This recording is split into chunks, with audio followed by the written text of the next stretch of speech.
Bienvenido a En Transformación, un podcast sobre transformación digital en el que hablamos sobre innovación, modelos de negocio, tecnología, cultura, para que tengas una visión global sobre la transformación digital. Cada semana entrevistamos a un experto con el que hablamos sobre sus aprendizajes, sus conocimientos, sus modelos de éxito, sus casos de fracaso también, que son importantes, para que puedas extraerlos y aplicarlos en tu empresa. Esta semana he tenido el placer de hablar con Luis Martín.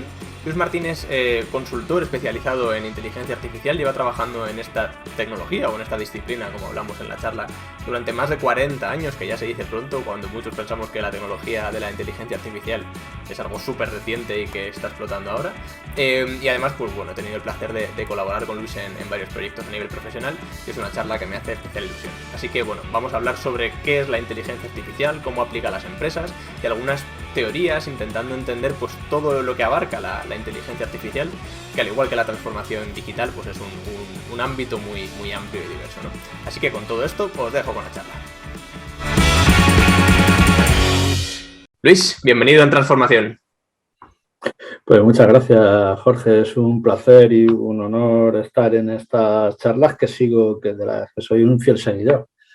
Muchísimas gracias. Me consta de buena mano, Oye, Luis, empezamos como siempre con una pregunta muy básica, que es, ¿qué entiendes tú por transformación digital?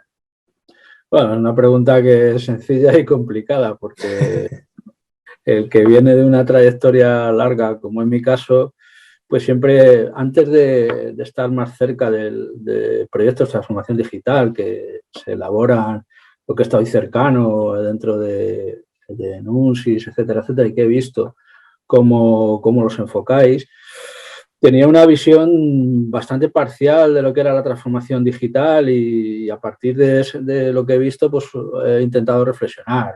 Yo he visto de hace muchos años planes de sistemas que cogían y analizaban las necesidades de la organización, a partir de ahí, pues, extraían los procesos y luego, pues, con el estado del arte tecnológico trataban de mecanizarlos, etcétera, etcétera, para aumentar la eficiencia, etcétera, etcétera.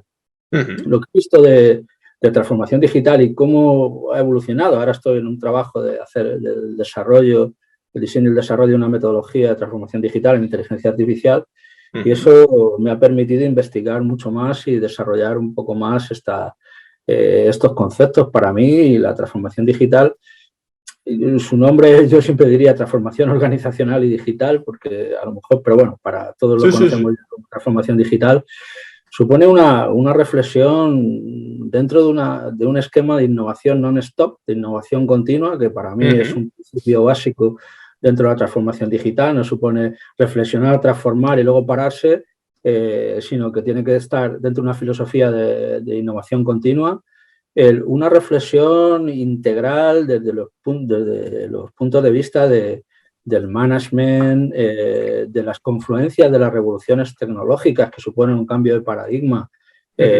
léase pues la ciberseguridad, el big data, la inteligencia artificial, es un área que nos ocupa, etcétera, etcétera, y cómo impactan y cómo se entremezclan entre ellas con las nuevas disciplinas del management moderno, ¿no? Y todo eso pues supone una transformación completa de la organización, de los esquemas de pensamiento, que va mucho más allá de la transformación informática. Yo creo que es un cambio de paradigma en el funcionamiento de las organizaciones modernas. Y en ese sentido, pues yo creo que es un reto, pero también es una necesidad que se acentúa a medida que esta confluencia de cambios de paradigma en las hard ciencias, en las soft ciencias y en la tecnología que se están desarrollando. Entonces, bueno, para mí es simplemente pues, un proceso organizado, estructurado, un intento de estructurar el cómo incluir todos estos cambios de paradigma en las organizaciones empresariales o las organizaciones sin ánimo de lucro, me da igual, públicas o privadas, ¿sabes? Totalmente. Mí, sí, o sea, yo muy de acuerdo. Yo creo que has tocado puntos muy importantes, como me gusta el concepto del non-stop, ¿no? O sea, la transformación digital, el otro día no sé, en una clase lo hablábamos de, no es un proyecto, no es tipo, tú puedes tener un plan de transformación digital a X tiempo, pero primero en algún momento va a caducar y segundo, tu transformación digital no acaba cuando ejecutas el último minuto de ese proyecto, sino que tiene que ser, al final, pese a que hablamos de convertirse en una empresa digital, hablamos de adquirir una capacidad, ¿no? La empresa se convierte en digital y cuando eres digital, hacer ciertas cosas que tienen que ver, por una parte, con la tecnología, como decías, pero también tienen esas otras partes de management, de liderazgo, de pensar en las personas, de reinvención del modelo de negocio, ¿no? O sea, es una visión muy global, pero de adaptación continua, ¿no? Eso es importante. Por supuesto, yo creo que el principio non-stop es clave porque yo he visto a lo largo de mis años, que ya son casi 40 años en este sector, el ver planes de sistemas que cuando se implementaban ya las bases sobre las que habían pivotado ese plan de sistemas ya estaban atrasadas en sí mismas. Ya habían caducado. En organizaciones, yo recuerdo un proyecto en Telefónica de desarrollar el sistema de gestión comercial que duró 15 años, por ejemplo, ¿no? Claro, imagínate, cuando llegas al final del proyecto ya lo que ha salido... Los paradigmas de Customer Relationship Management o de otros tal, pues han cambiado constantemente y tal, bueno, han cambiado. 100%. Muy bien, Luis. Pues bueno, dentro de este mundo apasionante de la transformación digital, yo creo que hay una tecnología que sin duda, o una, no sé si llamarlo tecnología siquiera, o una disciplina, que quieras que no, pues es la que más ruido hace, la que parece ser más prometedora junto a otras que vuelan por ahí todavía, como la computación cuántica y todo este tipo de cosas, que es la inteligencia artificial, ¿no? Que es uno de tus focos de especialidad. Para una persona que haya escuchado de esto, pero que no tiene muy claro lo que es y piensa que vienen robots a terminar con el mundo, ¿qué es la inteligencia artificial? Bueno, no te la podría definir con una sola palabra. Lo que puedo intentar, después de todos los años que llevo trabajando en este campo y tal, es que no es la inteligencia artificial. Y a partir de ahí empezar, ¿no? Por ejemplo, en todo eso que siempre digo que cuando una disciplina científica pasa, una ciencia de la computación pasa al negocio de la computación y de ahí a la sociedad de la información hay una perversión de los términos, porque si me dicen a mí hace 20 años que iba a haber 60 ministros en los países de la OCDE de inteligencia artificial y más de 100 secretarías de Estado de inteligencia artificial, es decir, yo había visto el impacto de Internet desde el punto de vista de trascendencia, pero nunca había visto que hubiera entes gubernamentales o ministeriales dedicados a una disciplina tecnológica, ¿no? Entonces, el impacto va mucho más allá. Eso implica el saber, el que no saben los gobiernos o las estructuras hasta dónde se puede llegar y qué puede ocurrir, ¿no? Desde los que llevamos toda la vida en inteligencia artificial y tal, pues lo que sabemos es que lo que actualmente se promueve o se desarrolla en inteligencia artificial, que es pasar el análisis de datos con un conjunto de algoritmos tradicionales del business intelligence a la inteligencia artificial aplicando otro tipo de algoritmos, como pueden ser redes neuronales, algoritmos genéticos, etcétera, etcétera, u otros paradigmas de computación algorítmica o heurística, pues no es la inteligencia artificial, sería una parte pequeña y tal. Pero la revolución que se ha producido en los últimos años de inteligencia artificial viene de los big players, de los grandes proveedores de datos o tenedores de datos, y eso es lo que han intentado llevar al mercado, que es, como tengo datos, voy a utilizar nuevos paradigmas para explotar esos datos a beneficio de sus clientes y a beneficio propio, ¿no? La inteligencia artificial, para mí, va más allá de una disciplina tecnológica, es una disciplina sociotécnica, donde intervienen áreas como la psicología cognitiva, las neurociencias, la teoría del conocimiento, la metafísica, etcétera, etcétera, y otros elementos que al final se materializan dentro de la ciencia de la computación y a partir de aquí pues se despliegan de distintas formas. Entonces, para mí, la inteligencia artificial, desde el punto en su concepción original, era el estudio de la inteligencia humana o de los ecosistemas inteligentes humanos para poder simularlas computacionalmente. Ese es en su origen. En su función utilitaria, para mí, la única función utilitaria que tiene todas las disciplinas y todas las áreas de la inteligencia artificial es la construcción de sistemas total o parcialmente inteligentes. Es decir, sistemas que tengan un comportamiento inteligente y que ese comportamiento inteligente, y tendríamos que ver qué es la inteligencia para poder desprender si el sistema al que hemos aplicado distintos métodos, modelos, técnicas, herramientas de inteligencia artificial, lo hemos hecho más inteligente o no. ¿Vale? Entonces, en ese sentido, aunque parezca crítico, para mí la función utilitaria de la inteligencia artificial es crear sistemas inteligentes. Crear un sistema que es un poco más inteligente. Y si hablamos de una organización empresarial, es que la aplicación extensiva de la inteligencia artificial en un paradigma de transformación digital, en un enfoque de transformación digital, es hacer la organización más inteligente. Es decir, que las personas y las máquinas interactúen de forma inteligente y den como propiedad emergente a una organización mucho más emergente. Una organización emergente mucho más inteligente, disculpa. Sí, como se hablaría un poco, se habla de cómo la inteligencia artificial, este tipo de tecnologías van a permitir, lo llaman como la inteligencia aumentada, los humanos aumentados, ¿no? Que como que esos resultados que la inteligencia artificial nos acaba de aportar hace que nosotros tengamos más capacidades de las que normalmente tendríamos. A ver, yo siempre divido, desde el punto de vista como diseñador de sistemas, 3 tipos de inteligencia artificial. Es una clasificación mía muy particular que llamo, por un lado, el machine intelligence, o sea, la inteligencia algoritmizada en máquinas que te permiten dotarle de capacidades de aprendizaje, de resolución de problemas, de ciertos elementos de creatividad, capacidades predictivas, adaptativas, evolutivas, etcétera, etcétera. Luego está lo que denominamos el High Performance Intelligence, que es tratar de desarrollar dispositivos protésicos o intelectuales para aumentar la inteligencia humana. Y digamos que la combinación de esos 2 elementos, desde el punto de vista de diseño, nos puede dar lo que llamo yo ecosistemas inteligentes duales.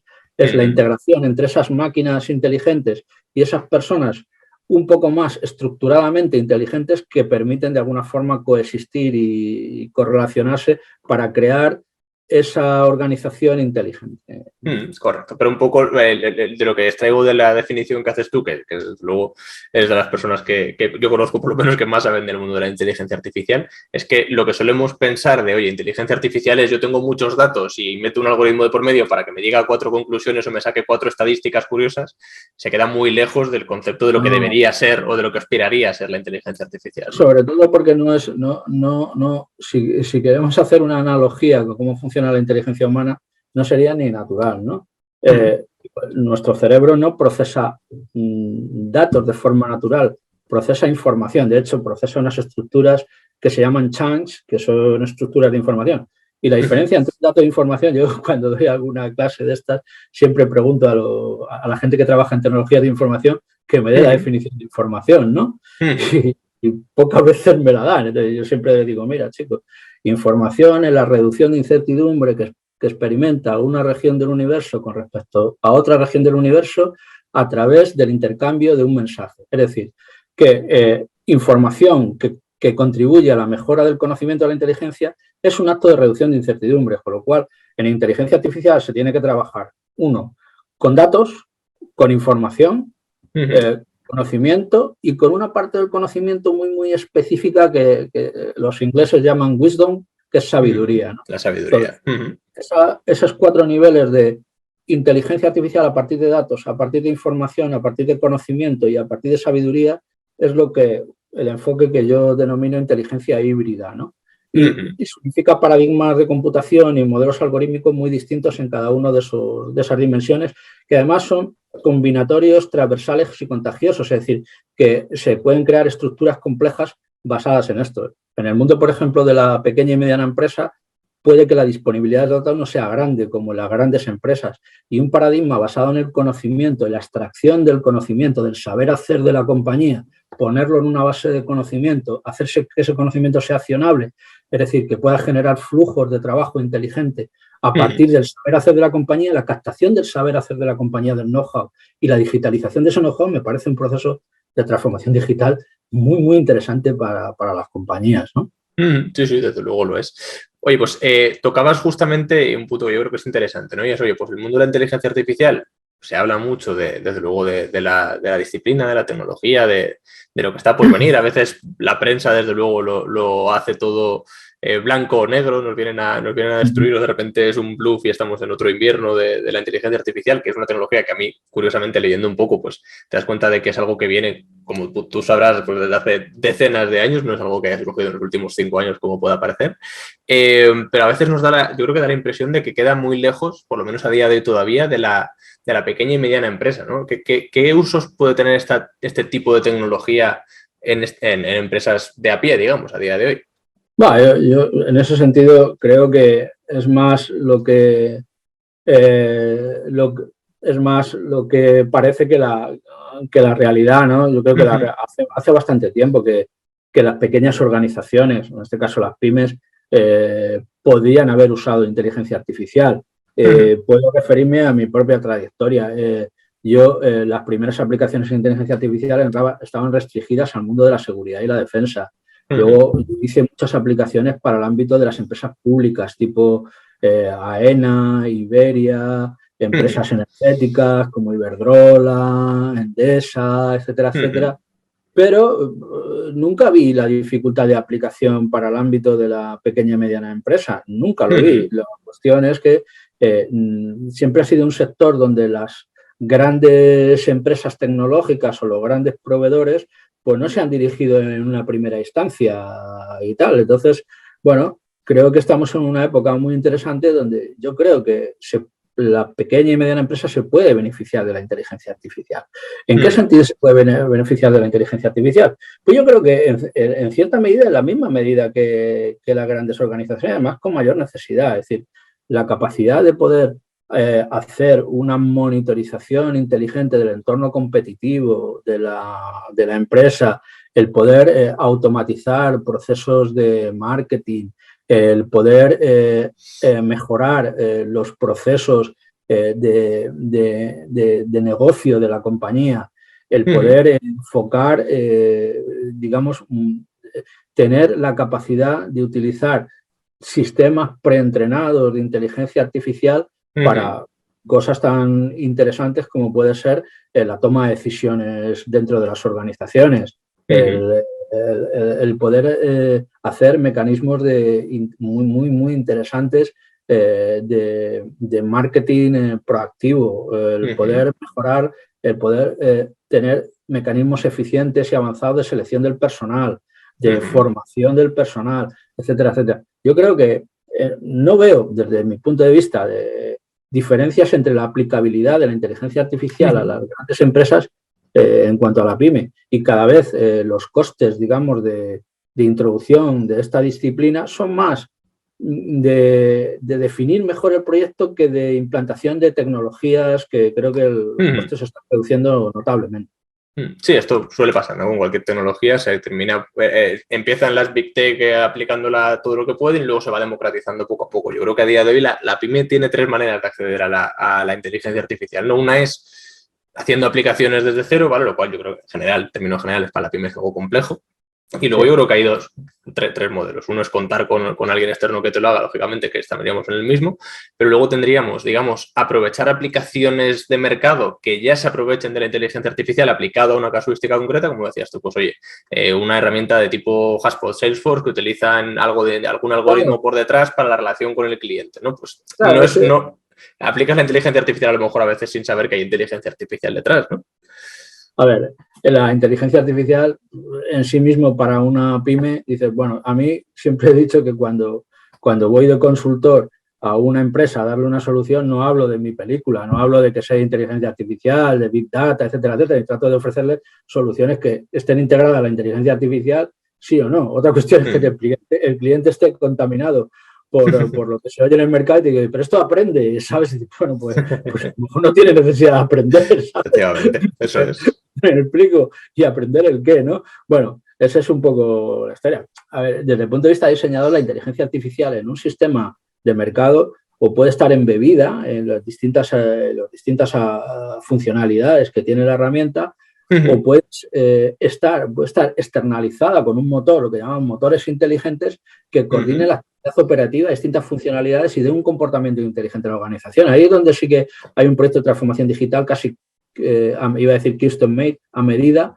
para cada pyme, porque requiere adquirir el saber hacer de la organización, digitalizarlo y a partir de ahí que ese comportamiento quede más automatizado en el desarrollo y explícito para que tú puedas crear otras fábricas que funcionen de la misma manera, otras tiendas de retail que funcionen con esa forma de hacer o de ser, etcétera, etcétera. Es captar la forma de hacer, la particularidad de la organización y digitalizarla para que tal. Incluso, sabes que las pymes, las personas son muy importantes. Sí. He recordado casos de personas incluso que tienen algunas capacidades que no saben cómo lo hacen, pero que son eficientes a la hora de pronosticar la demanda o la logística, la demanda potencial de mercado, de saber en qué momento tienen que ir a una licitación, cuáles son su valor añadido en determinadas cosas. Y ese tipo de cosas hay que captarla porque esas personas se retiran. Todo el mundo se quiere jubilar en algún momento. Claro, y ese saber ser y saber hacer la organización, si eres capaz de digitalizarlo, el espíritu o la idiosincrasia de la organización puede estar establecida para luego el aprendizaje del conocimiento, la captación del conocimiento por parte y allanar la curva de aprendizaje de gente nueva que entra a la organización y que no se desmantele eso que le llevó a la organización a tener un saber hacer particular, ¿no? Por ejemplo. Esa parte la veo súper interesante, ¿no? El cómo, oye, parte de la inteligencia artificial no es esta parte de crear esos modelos matemáticos que saquen de información de los datos, sino el realmente coger conocimiento de personas, de cerebros humanos de alguna manera, ¿no? Y plasmarla en un sistema que sea capaz de aplicar esas mismas lógicas, ¿no? Te voy a contar una anécdota, no es de una empresa pequeña, pero que puede pasar, porque ahora ya sabemos que en este caso fue hace muchos años en una de las grandes multinacionales españolas, que era un proceso de salida a bolsa y un cambio, digamos, de dirección importante que trajo unos nuevos enfoques de gestión. Hubo la prejubilación de miles de empleados, en este caso de algunos empleados que eran necesarios para el mantenimiento de las infraestructuras críticas que daban soporte a millones de usuarios, porque era una utility, no voy a decir ni de comunicación ni tal.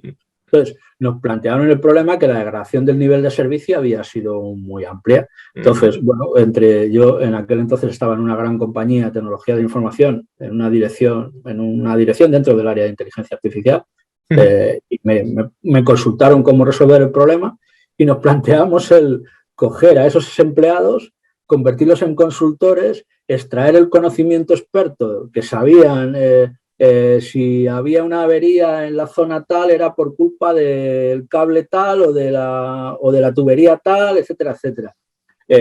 Extraímos ese conocimiento, lo metimos en una base de conocimiento, generamos un sistema experto y, por un lado, que sirviera para aprendizaje de los nuevos empleados y, por otro lado, que diera una recomendación a la hora del diagnóstico de la avería. Oye, y sirvió para aumentar el nivel de servicio de un tiempo hasta que la organización pudo otra vez y tal.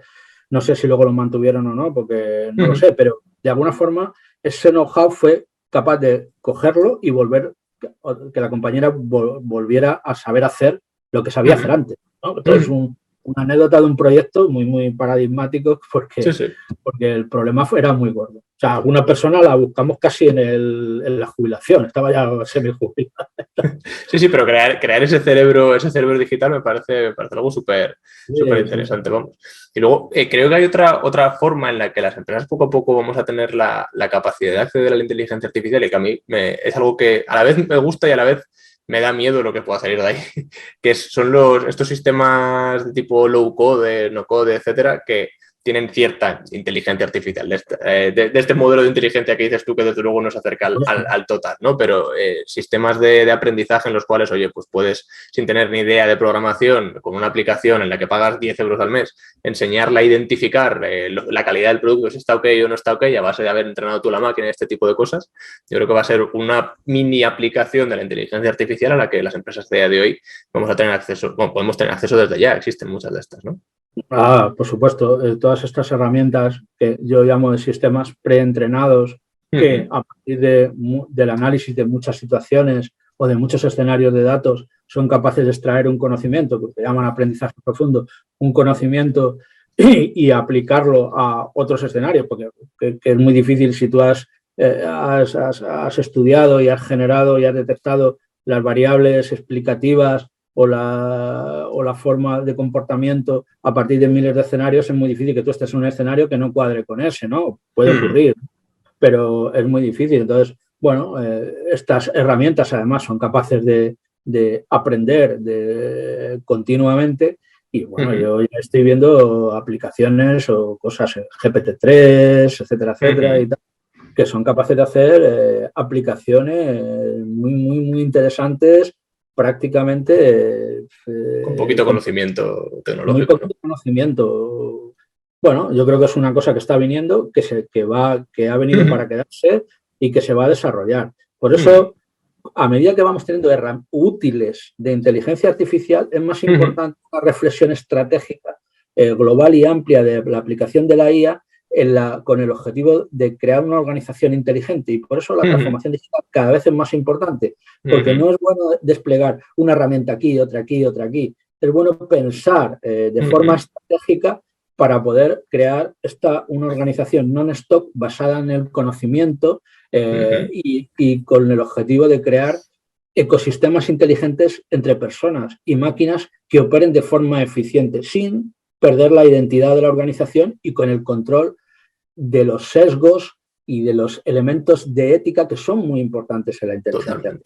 Totalmente. Yo creo que hay una diferencia, ¿no?, entre cómo se aplica la inteligencia artificial a día de hoy y lo que en algún momento aspiramos a que se llegue a implementar, que creo que va más en la línea de lo que tú comentas, que es he leído algo de estos temas y hablo muchas veces sin saber, pero entre lo que se llama la narrow IA y la general, ¿no? La inteligencia artificial específica y la general. Es decir, tú puedes diseñar un sistema de inteligencia artificial que, parado en la línea de producción, mirando las botellas, vea si el corto está bien puesto o no, pero como muevas un poquito la cámara, la has cagado, ya no te va a coger nada. Eso no es un sistema tan inteligente, ¿no? Tiene algo de inteligencia, pero es muy limitado. En cuanto lo sacas de un entorno súper controlado, empieza a tener problemas, ¿no? Entonces, ahí está el salto, entiendo, ¿no? Hasta la inteligencia artificial más general que... La inteligencia artificial general, que todos... yo creo que en un principio, si uno lee los libros de los años 60, 70, todos los libros iban en busca de la inteligencia artificial general o la strong AI, la inteligencia artificial fuerte, ¿no? Y en ese sentido, pues partían de desarrollar los enfoques de psicología cognitiva que tenían una visión, digamos, científico-psicológica del funcionamiento a nivel cognitivo. Luego llegó el enfoque conexionista para tener ese paradigma, digamos, neuronal o bioquímico también de la inteligencia artificial. Los filósofos de la inteligencia artificial y los padres de la inteligencia artificial siempre sostenían que cuando lleguemos a la inteligencia artificial general será a través de procesos complejos, no complicados, ¿vale? Es distinto. Y por tanto, un proceso complejo se basa en aplicaciones sencillas, más que aplicaciones, digamos, extraordinariamente complejas, donde la interacción algorítmica puede producir cosas no controlables. Pero hay que saber cuál es el paradigma o el conjunto de paradigmas que tenemos detrás de la inteligencia artificial general. Yo, que soy un admirador de, pues yo qué sé, el solucionador general de problemas de Neville y Simon, que con un algoritmo sencillo es capaz de resolver multitud de problemas independientes del dominio, que trabajar sobre especificaciones o variaciones del solucionador general de problemas, que eso implica trabajar más en la IA cognitiva que en otros enfoques de IA. Creo que por ahí está la puerta de entrada a la inteligencia artificial general. Pero, vamos, no seré yo el que diga que estoy en pero vamos, espero antes de que me jubile haber avanzado en algo en ese camino, que es el camino. Esa inteligencia yo creo que pilla más lejos. Yo no estoy tan metido en el mundillo como tú, pero me parece algo complejísimo a conseguir, vamos. Hay un enfoque por ahí que no viene al caso, que te habla de generaciones, ¿no? Entonces, hay un principio que es muy interesante, que es lo que se llama el factor de aumentación cognitiva. El factor de aumentación cognitiva implica un COG humano más un COG artificial. ¿Qué es un COG, Luis? Un COG es un sistema inteligente que es capaz de contribuir a su homónimo humano, ¿vale? Entonces, un COG es un sistema de servicio que puedes tener tú, un sistema que te recomienda algo, un sistema que te permite hacer un análisis más profundo, un sistema que te permite tomar una decisión. Eso es un COG. Pues el factor de aumentación cognitiva o de precisión cognitiva o de potencia cognitiva son conceptos dentro de la IA cognitiva poco conocidos, pero que puede proporcionar a un COG humano cuando la relación entre el cojo humano o la división, el cociente entre la aumentación cognitiva humana y la aumentación cognitiva o la capacidad cognitiva artificial sea igual a 1, entonces llegaremos a la inteligencia artificial. ¿Sabes? Quiere decir, entonces, en ese sentido, estamos todavía en el 0, es decir, estamos no queda. Hay distintos enfoques para clasificar in tempore en funcionalidad de la inteligencia artificial. Digamos que estamos en una segunda fase, nada más. Bueno, con suerte llegaremos a verlo ya. Hay otro punto que a mí me resulta curioso y apasionante del mundo de la inteligencia artificial, que lo has mencionado tú justamente, que es el mundo de la ética, ¿no? Y de todo eso que hay detrás. Ostras, de repente este sistema tiene la capacidad de tomar decisiones, vamos a dejar ciertas decisiones en sus manos y surgen mil millones de cosas, ¿no? Pero una vez estuve en la charla que decían, claro, si un coche autónomo atropella a un civil, ¿de quién es la culpa? ¿Del diseñador, de la empresa que lo ha diseñado, del conductor por no tener las manos en el volante por confiar en el coche? Se generan ahí cosas chulas pero que a la vez son, o sea, parecen juegos, pero en algún momento van a ocurrir, ¿no? Y para esto se crean en parte, esto que comentabas, creo, de los ministerios y tal, tienen más en mente este tipo de regulaciones que en realmente ayudar a avanzar en que la inteligencia artificial llegue. Yo estoy involucrado directa e indirectamente en algún tema relacionado con la ética de la inteligencia artificial y pertenezco a una asociación preocupada por ello y tal. Y eso parte de qué paradigma de inteligencia artificial se puede desarrollar. Por ejemplo, un sistema que tenga explicitado el conocimiento y que sepas en forma de reglas o de casos cómo va a actuar, que tiene un comportamiento previsible y explícito, tú puedes introducir sesgos en la inteligencia, pero esos sesgos están controlados porque lo sabes. Hay sistemas que generan a partir de redes neuronales, a partir de datos o universos de datos muy amplios de entrenamiento, que detectar los sesgos tienes que detectarlos en tiempo de entrenamiento. Porque si no, se pueden mezclar de una forma que puede estar muy oculta. Sí, pero a veces los datos que les damos para entrenar están sesgados de por sí, ¿no? Es la base. Pues esto creo que pasó, es anecdótico, pero que pasó en Estados Unidos en algún punto. Hicieron algún sistema para la detección del crimen y le dieron cierta base de datos en la cual la mayoría de las personas eran de color y, por tanto, en cuanto veía una persona de color saltaban las alarmas, ¿no? Saltaban las precauciones. Entonces, el problema es que luego hay dos soluciones en inteligencia artificial para eso. Una que es fundamental y que se trabaja mucho sobre ello, que es la capacidad de justificación y explicación. Se llama los JI System, ¿no? Los sistemas explainable ahí lo llaman también, ¿no? Entonces, sí, IA explicable o explainable AI y tal. Bueno, pues los sistemas de justificación y explicación, que a modo y manera de una analogía, pues yo, cuando un hijo mío me dice que va a hacer algo, pues no lo cuestiono porque su mundo y sus objetivos no los conozco. En función de sus objetivos, si me explica el objetivo y me dice el por qué lo va a hacer, aunque el objetivo no esté de acuerdo con él, pues me da una justificación, un razonamiento y digo, pues mira, pues el comportamiento es inteligente, aunque se dé una hostia o tal, pues bueno, pues ya sé por dónde va, ¿no? Tenía sentido, ¿no? Los sistemas tienen que tener la trazabilidad suficiente y la capacidad de anticipación para justificar y explicar previamente a una acción de recomendación o toma de decisión o posteriormente, que cuando haga tengan esa capacidad para auditar el comportamiento del sistema. Otro problema, por ejemplo, las redes neuronales, que es, digamos, el paradigma que ahora mismo está más en boga, es un problema que es un problema ya matemático de arquitectura, se llama problema de asignación del mérito, es decir, dentro de una red neuronal, ¿cuáles son los nodos que nos están dando las variables adecuadas, ¿no? Y tal? Y dentro de un modelo predictivo de predicción, ¿cuándo el modelo empieza a funcionar bien y cuándo deja de funcionar bien?